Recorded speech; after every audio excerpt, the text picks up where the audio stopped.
I request Honorable Prime Minister Modi ji to address the gathering.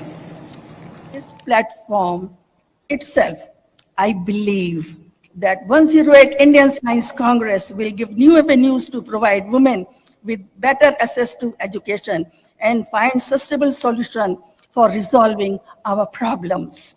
चला पुढील 5 दिवस संत बरोबर विज्ञानाचा आनंद घेऊया. Now I request Honorable Prime Minister Modi ji to address the gathering. नमस्कार. आप सभी को इंडियन साइंस कांग्रेस के आयोजन के लिए बहुत बहुत बधाई. अगले 25 वर्षों में भारत जिस ऊंचाई पर होगा उसमें भारत की वैज्ञानिक शक्ति की भूमिका बहुत महत्वपूर्ण होगी. साइंस में पैशन के साथ जब देश की सेवा का संकल्प जुड़ जाता है तो नतीजे भी अभूतपूर्व आते हैं. मुझे विश्वास है भारत की साइंटिफिक कम्युनिटी भारत को 21वीं सदी में वो मुकाम हासिल कराएगी जिसका वो हमेशा हकदार रहा है. मैं इस विश्वास की वजह भी आपको बताना चाहता हूं. आप भी जानते हैं कि ऑब्जर्वेशन साइंस का मूल आधार है. ऑब्जर्वेशन के जरिए आप साइंटिस्ट पैटर्न फॉलो करते हैं, फिर उन पैटर्न्स को एनालाइज करने के बाद किसी नतीजे पर पहुंचते हैं. इस दौरान एक साइंटिस्ट के लिए हर कदम पर डेटा जुटाना और उसे एनालाइज करना बहुत महत्वपूर्ण होता है. 21वीं सदी के आज के भारत में हमारे पास दो चीजें बहुतायन में हैं. पहली डेटा और दूसरी टेक्नोलॉजी. इन दोनों में भारत के साइंस को नई बुलंदियों पर पहुंचाने की ताकत है. डेटा एनालिसिस की फील्ड तेज रफ्तार से आगे बढ़ रही है. ये इंफॉर्मेशन को इनसाइट में और एनालिसिस को एक्शनेबल नॉलेज में बदलने में मदद करती है. चाहे ट्रेडिशनल नॉलेज हो या मॉडर्न टेक्नोलॉजी, ये दोनों ही साइंटिफिक डिस्कवरी में मददगार होती है. और इसलिए हमें अपने साइंटिफिक प्रोसेसेस को और मजबूत बनाने के लिए अलग अलग टेक्निक्स के प्रति खोजी प्रवृत्ति को विकसित करना होगा. साथियों, आज का भारत जिस साइंटिफिक अप्रोच से आगे बढ़ रहा है, हम उसके नतीजे भी देख रहे हैं. साइंस के क्षेत्र में भारत तेजी से वर्ल्ड के टॉप कंट्रीज में शामिल हो रहा है. 2015 तक हम 130 देशों की ग्लोबल इनोवेशन इंडेक्स में 81 नंबर पर थे. लेकिन 2022 में हम छलांग लगा करके 40वें नंबर पर पहुंच गए हैं. आज भारत पीएचडीज के मामले में दुनिया में टॉप 3 देशों में है। आज भारत स्टार्टअप इकोसिस्टम के मामले में दुनिया के टॉप 3 देशों में है। साथियों, मुझे खुशी है कि इस बार इंडियन साइंस कांग्रेस की थीम भी एक ऐसा विषय है जिसकी दुनिया में सबसे ज्यादा चर्चा हो रही है। विश्व का भविष्य सस्टेनेबल डेवलपमेंट के साथ ही सुरक्षित है। आपने सस्टेनेबल डेवलपमेंट के विषय को विमेन एम्पावरमेंट के साथ जोड़ा है। मैं मानता हूं कि व्यावहारिक रूप से भी ये दोनों एक दूसरे से जुड़े हुए हैं। आज देश की सोच केवल ये नहीं है कि हम साइंस के जरिए विमेन एम्पावरमेंट करें, बल्कि हम विमेन की भागीदारी से साइंस का भी एम्पावरमेंट करें, साइंस और रिसर्च को नई गति दें, ये हमारा लक्ष्य है। अभी भारत को G20 समूह की अध्यक्षता की जिम्मेदारी मिली है। G20 के प्रमुख विषयों में भी विमेन लेड डेवलपमेंट एक बड़ी प्राथमिकता का विषय है। बीते 8 वर्षों में भारत ने गवर्नेंस से लेकर सोसाइटी और इकोनॉमी तक इस दिशा में कई ऐसे असाधारण काम किए हैं जिनकी आज चर्चा हो रही है।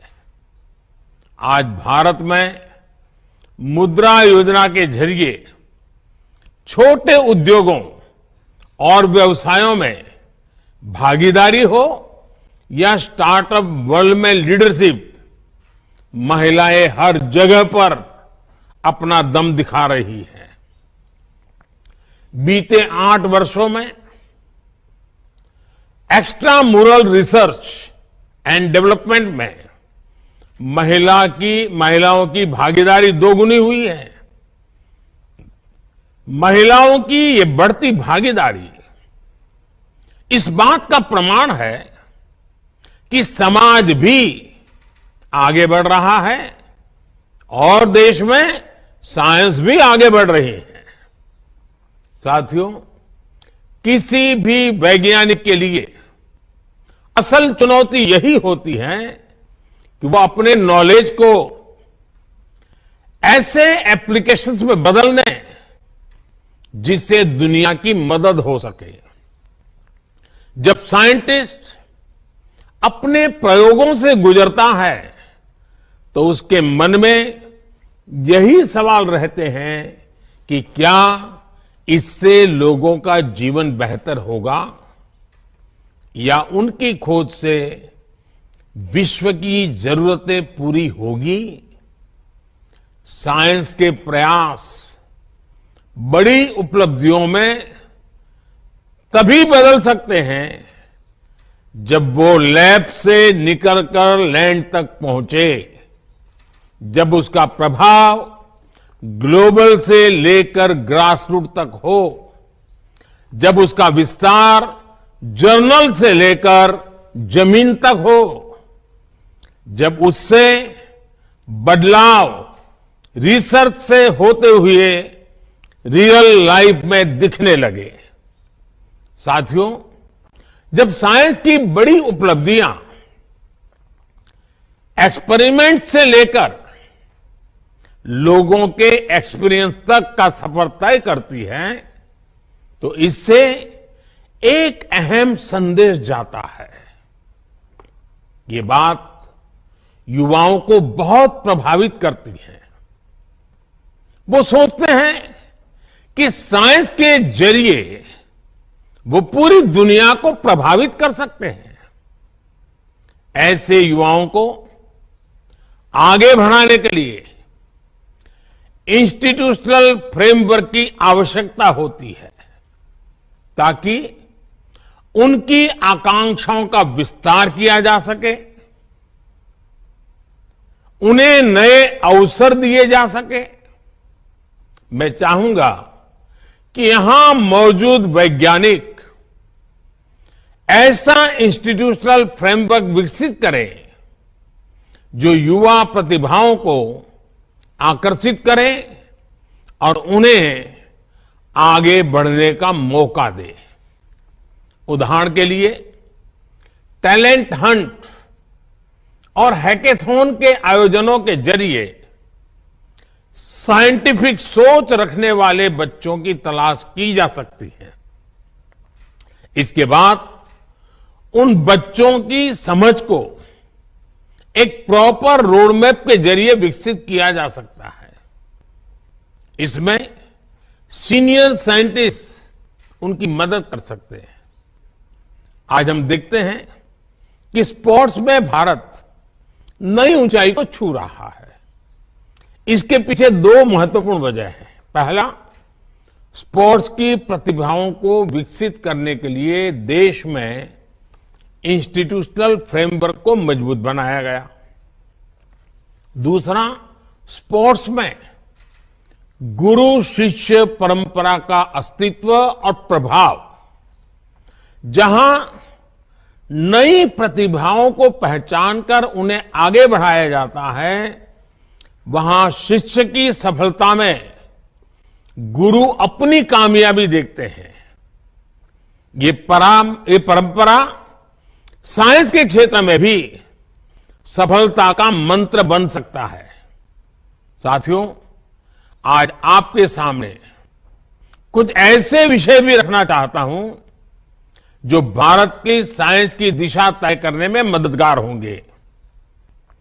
भारत की आवश्यकता की पूर्ति के लिए भारत में साइंस का विकास, ये हमारे वैज्ञानिक समुदाय की मूल प्रेरणा होनी चाहिए। भारत में साइंस भारत को आत्मनिर्भर बनाने वाली होनी चाहिए। हमें यह भी ध्यान रखना है कि आज दुनिया की 17-18% मानव आबादी भारत में रहती है।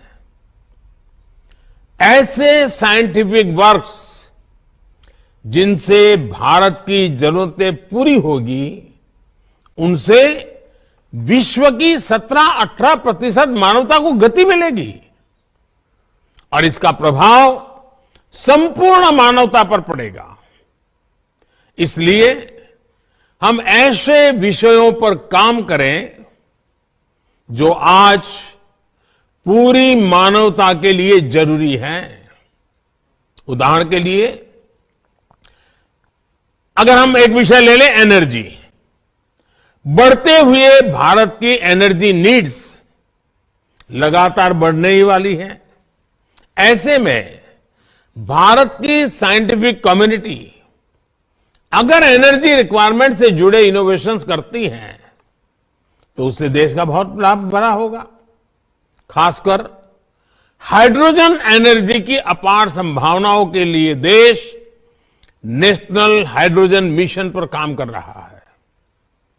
इसे सक्सेसफुल बनाने के लिए जरूरी है कि इलेक्ट्रोलाइजर जैसे विभिन्न एसेंशियल कंपोनेंट्स देश में ही बने। इस दिशा में अगर किन्हीं नए ऑप्शन की गुंजाइश है तो उस दिशा में भी रिसर्च हो। हमारे वैज्ञानिकों को और इंडस्ट्री को इसके लिए साथ मिलकर काम करना होगा। साथियों, आज हम एक ऐसे दौर में जी रहे हैं जब मानवता पर नई नई बीमारियों का संकट मंडरा रहा है। हमें नए वैक्सीन तैयार करने के लिए रिसर्च एंड डेवलपमेंट को बढ़ावा देना होगा। जैसे आज हम बाढ़ या भूकंप जैसी त्रासदियों से निपटने के लिए पहले से तैयार रहते हैं, उसी तरह हमें इंटीग्रेटेड डिसीज सर्वेलेंस के जरिए समय रहते बीमारियों की पहचान करनी होगी और उससे निपटने के उपाय करने होंगे। इस लक्ष्य को हासिल करने के लिए अलग अलग मंत्रालयों को मिलकर काम करना होगा। लाइफ यानी लाइफस्टाइल फॉर एनवायरमेंट, इसके बारे में भी आप सभी मेरे साथी भली भांति जानते हैं। हमारी साइंस कम्युनिटी इस दिशा में बड़ी मदद कर सकती है। साथियों, भारत के आह्वान पर संयुक्त राष्ट्र ने इस वर्ष यानी 2023 को इंटरनेशनल ईयर ऑफ मिलेट्स घोषित किया है। ये हर भारतवासी के लिए बहुत गौरव की बात है। भारत के मिलेट्स और उनके इस्तेमाल को ज्यादा बेहतर बनाने की दिशा में काम किया जा सकता है। वैज्ञानिक समुदाय द्वारा बायोटेक्नोलॉजी की मदद से पोस्ट हार्वेस्ट लॉस को कम करने की दिशा में प्रभावी कदम उठाए जा सकते हैं। साथियों, आज वेस्ट मैनेजमेंट के सेक्टर में भी वैज्ञानिक अनुसंधान की अपार संभावनाएं हैं। Municipal solid waste, electronic waste, biomedical waste, agricultural waste, ऐसे क्षेत्र हैं जिसका लगातार क्षेत्र का विस्तार हो रहा है। इसलिए ही पिछले वर्ष बजट में सरकार ने सर्कुलर इकोनॉमी पर बहुत जोर दिया था। जब हमें मिशन सर्कुलर इकोनॉमी को और मजबूत करना है, इसके लिए हमें ऐसे इनोवेशंस पर काम करना होगा जिससे मेटल और प्लास्टिक स्क्रैप का बेहतर इस्तेमाल हो सके। हमें प्रदूषण कम करने और स्क्रैप को उपयोगी बनाने पर एक साथ काम करना होगा।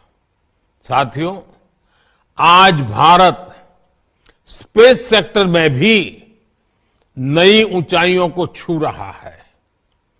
Low cost satellite launch vehicles की वजह से हमारी क्षमता बढ़ेगी और दुनिया हमारी सेवाएं लेने के लिए आगे आएगी।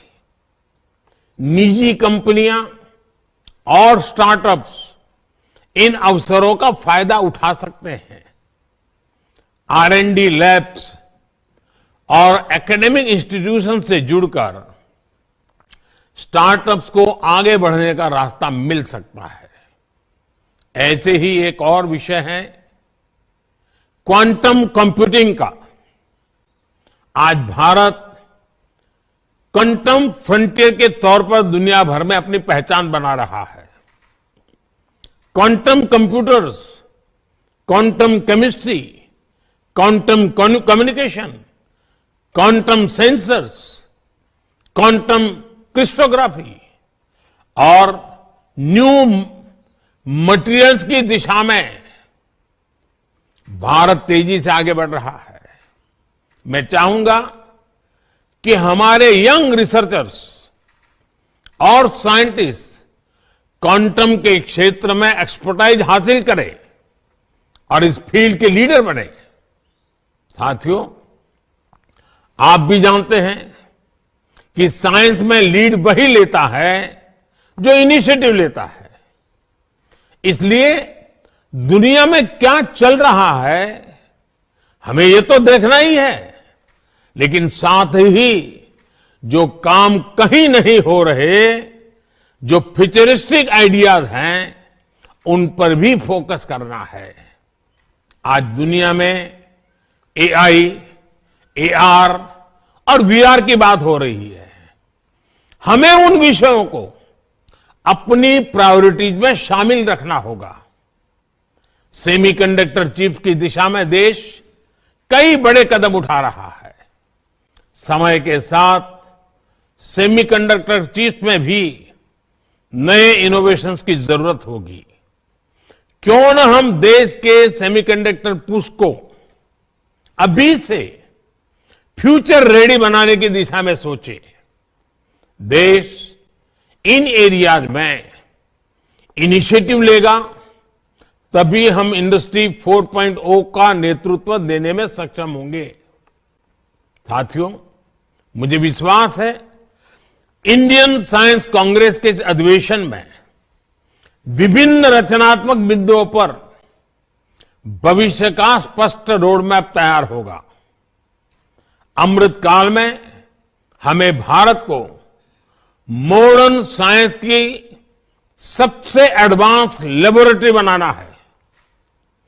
इसी कामना के साथ आप सभी का बहुत बहुत धन्यवाद और इस समिट के लिए मेरी अनेक अनेक शुभकामनाएं।